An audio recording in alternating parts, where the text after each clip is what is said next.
Здравствуйте! Сегодня мы в Национальном центре декоративно-прикладного искусства и ремесел на выставке «Цвет Удмуртии». «Цвет Удмуртии» – название выставки выбрано не случайно. Изделия, представленные на выставке, раскрывают цветовой код Удмуртии и показывают менталитет народа через язык цвета и орнаментов, пришедших к нам из глубины веков. На выставке представлены различные виды декоративно-прикладного искусства и ремесел Удмуртии. Давайте посмотрим, какие. Качество являлось неотъемлемой частью быта древних удмуртов. Считалось, что ткач, создавая полотно, создает свой жизненный путь, свою судьбу, поэтому орнаменты для полотна подбирались особенно тщательно. В Удмуртии существует множество видов ткачества. Данные подушки выполнены переборным ткачеством. Здесь представлены фартуки южного костюмного комплекса выборной техники ткачества. Часто встречается художественный прием, когда мастер сбивает цветовой ритм орнаментов на изделии. Также на выставке представлены пояса, которые являются обязательным элементом в удмуртском костюме. Пояс несет сакральное значение. Человека подпоясывали прямо с младенчества.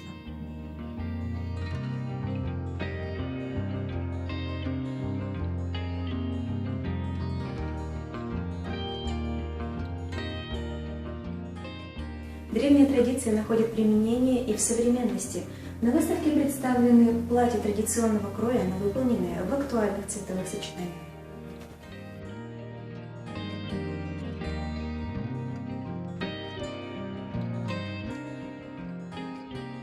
В экспозиции также представлены удмуртские мужские рубашки, которые демонстрируют не только традиционную орнаментику, но и особый экономичный раскрой и пошив изделия, где каждый кусочек полотна шел в идеал.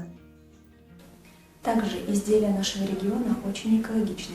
При изготовлении мастера не используют клей. На выставке представлен плетеный короб с применением дополнительного материала, ручек из гнутой лозы и обшивкой из соснового корня. По словам мастера, изделие вдохновлено аутентичными образцами, увиденными в музее.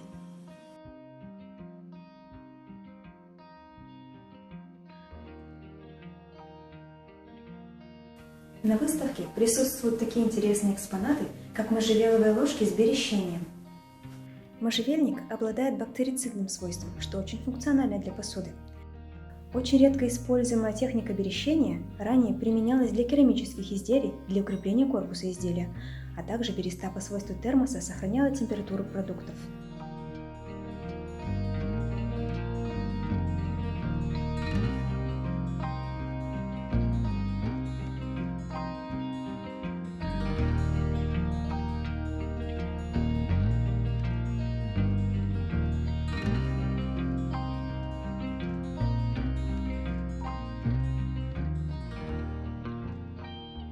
В экспозиции представлен набор соломенных чаш, выполненных в редкой древней технике спирального плетения. Чаши в такой технике использовались повсеместно для хранения зерна и овощей. Овощи не сохнут и не преют из-за дышащего материала.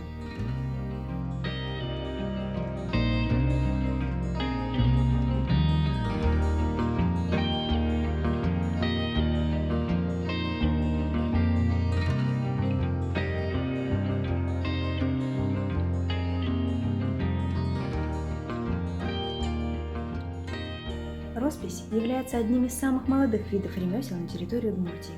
Одной из особенностей современной росписи можно назвать заимствование орнаментов и цветовых решений из традиционного ткачества, как, например, в данном наборе лошадок, которые созвучны с традицией коврового ткачества Шарканского района, где на темном фоне, как правило, размещаются яркие розетки геометрических узоров. А расписные куклы и матрешки, как правило, демонстрируют детали костюмных комплексов.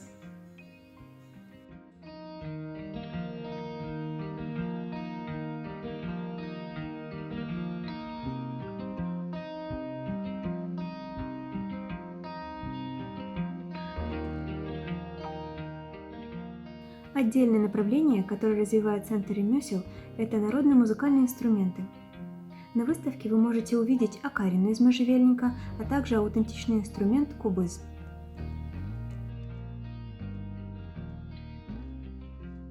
Надеемся, вам было интересно. Благодарим за внимание. До новых встреч!